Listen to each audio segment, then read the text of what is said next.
आज आमच्या इकडे आलती बाळूमामाची मेंढर, पण त्याआधी सकाळचा आंघोळीला पण उशीर झालता.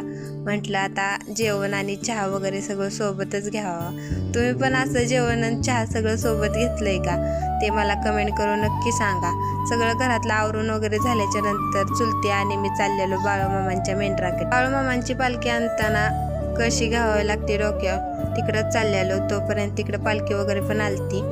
पालखी वगैरे आल्याच्या नंतर पालखीसोबतच चाललेलो मामांच्या तळाव. इतका जी भंडारा वगैरे होता ना त्याच्यात होतो आम्ही पुढे. ती जास्त डोक्यात भंडारा वगैरे पडला. मामांच्या तळा वगैरे गेल्यावर मामांचं तळ वगैरे केलं. तोपर्यंत आम्ही बसलेलोच.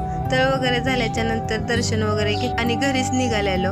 तोपर्यंत त्या काकींना सरबतासाठी बोलावलं म्हणून तिकडेच गेलतो. सरबत वगैरे घेतल्याच्या नंतर घरी गेलो. घरी गेल्याच्या नंतर थोडासा आराम वगैरे केला आणि संध्याकाळनं परत तिकडेच गेलतो. आपण भेटू अशाच एका नवीन व्हिडिओमध्ये. तोपर्यंत बाय.